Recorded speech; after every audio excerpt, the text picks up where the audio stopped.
Hey guys, thank you so much for joining the stream. In this live, we are going to discuss part seven of why I suspected neurodivergent symptoms and lied to my doctor. And the number seven reason is shame. So, shame will discourage you from doing a lot of things. And one of those things is just suffering in silence. When you feel shame, well, I know when I felt shame, it's a very dark place. I don't want to admit, one, that I'm ashamed, and number two, I'm in denial of why I'm ashamed. It's so bizarre, the things that we do and say.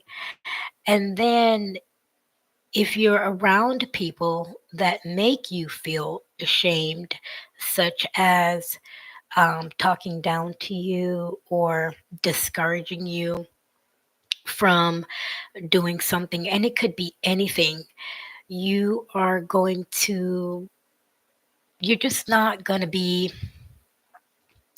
willing to open up, right? You're probably going to go into a phase of lying to yourself, which is really not healthy. And oh, if you lie to yourself, it's very easy to lie to others, especially those in your close circle. And if it's easy for you to lie to people in your close circle, it's easier to lie to strangers. And if I only see my doctor when I'm sick or when I'm doing my regular checkup once a year or every 6 months, depending on how often you do your checkups, you, I mean, they're strangers to us. We don't speak to them every day. We certainly don't see them in our everyday lives unless you live in a small town and you see them at the grocery store or at one of your kids softball games, but other than that, they are strangers in our lives. So the point is, if you lie to yourself, it's easier to, much easier to lie to a stranger like your doctor. It literally just rolls off your tongue. And the reason why I lied to myself is because I felt ashamed. Because there's so many stigmas, right, associated with having ADHD. I remember in maybe not junior high school, but maybe in high school, I thought to myself, well, I don't want to go to the office to receive medication, or I don't want one of my friends to catch me taking medication. I don't want to be removed from class to go into the, I'm going to put air quotation marks, the special class, right? I don't want to receive extra time to complete my work or do a test, right? I don't want to get that special attention, right? That's going to label me special. And that, those thoughts evoke feelings, and those feelings of shame changes your behavior. It certainly changed my behavior, right? It made me go inside, right, of myself instead of going outward, and which going outward is where I should have gone in the first place, because opening up to other people that are experiencing the same things could give you great insight of what it is that's going on with you, and maybe offer up a word of encouragement or even a doctor that they are seeing that you may benefit from. I know that if you get a referral from someone and they have good, and a good experience with the doctor that they're currently seeing, they may that normally helps. I read somewhere, I don't even remember where I read it, that successful relationships between the medical profession and the patient is highly dependent upon whether or not the patient likes the medical professional. So if you are opening up to other people, and you're not held back by shame, you're more likely to have people be honest with you about their medical professional that they're seeing, whether it be a counselor or a therapist or a psychologist or a psychiatrist.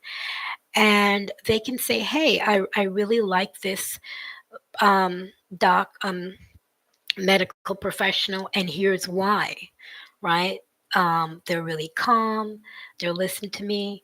I like their office. Their office is really zen, right?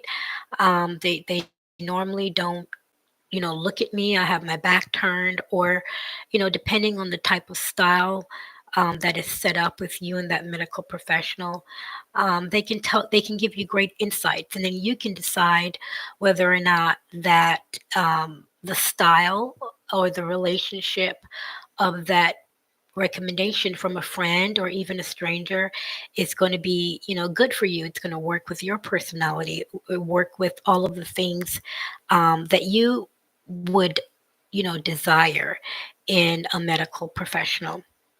And so to me, it's better than going in blind. You have no idea who this person is.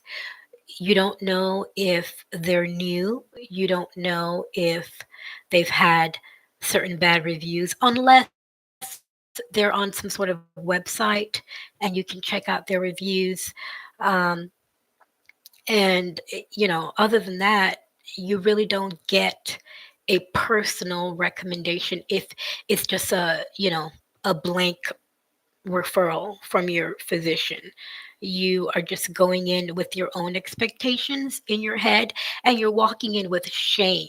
So you have a heavy burden on on your back, and it makes the first encounter with the psychologist or the psychiatrist. Those are the only two people that can actually do the evaluation and diagnose you. And then the psychiatrist is the only one that can prescribe medication unless the psychologist get a certificate from in my state to administer meds. So I have no idea how it works in other states, but in my state, the psychologist can administer it, medication, but they have to have some sort of special certificate. At least that's what I was told from my therapist when I went to get an eval from my psychologist. I didn't ask, hey, can you prescribe medication?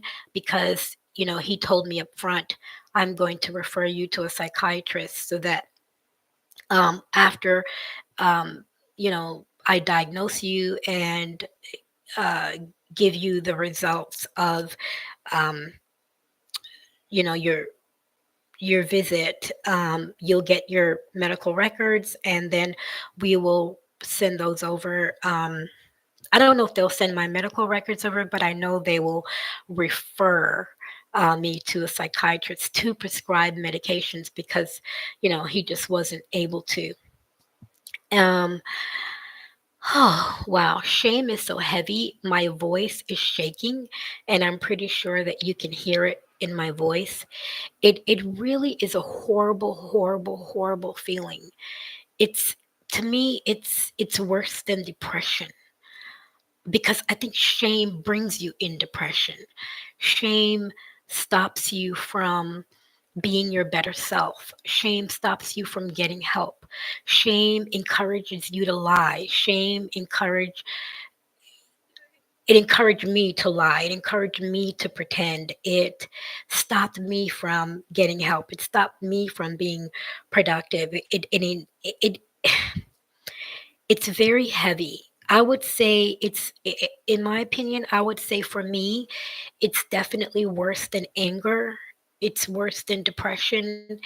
I mean, shame can be carried out for decades. I know I carried shame until I was 40 years old. So, and then you can have tribal shame. So it's not just one person shaming you. It could be an entire family or a community. It could be, people that you connect with in some sort of spiritual way or religious way. So when you have shame, right, inside your home, and then you go out there, right, to with your fellow community, you experience more shame. And then if you open up, right, that was my fear, that I opened up to people that I worked with, that they will bring more shame upon me or trigger the shame that I already have inside of me, right? So it's a very, for me, it's one of the worst, if not the worst, feelings that I've ever had. I also think that shame for me led to unworthiness, low self esteem, and maybe even some self hate. Uh, it, I can't believe I'm admitting this on a YouTube live, but it took me a while to get here. I am 42 years old. I'll be 43 this year. And I've been doing for the last, I guess it could be 3 years since I'll be 43 this year. 3 years, a lot of deep work. And I don't just have a counselor. I have a life coach, I have a mentor, I have a therapist, I have a psychologist, I have a psychiatrist. So it's not like I'm doing some cookie cutter work. I'm doing some really deep work. I'm journaling. I'm getting down to the nitty gritty of, the layers, beneath the the surface of what's going on with me. So it just rolls off the tongue when I'm talking to you guys. I'm no longer shameful of saying these things out loud, right? Because I have looked in the mirror and said it to myself, right? I have discussed this with professionals, right? I have received feedback of what I'm discussing. I have been going through cognitive behavioral therapy to change my patterns. I have been going through specific exercise to change the way I think about myself, which in turn changes the way I feel, which in turn will um, change my behavior. So for me to go to have to feel that shame is probably the worst feeling and the most heaviest feeling I could have, and then talk about it with you guys, it tells me that I've come a long way. And I'm really proud of myself because I am no longer lying to myself. So this is part 7 of why I suspected neurodivergent symptoms and continued to lie to my doctor. And I will see you guys in part 8.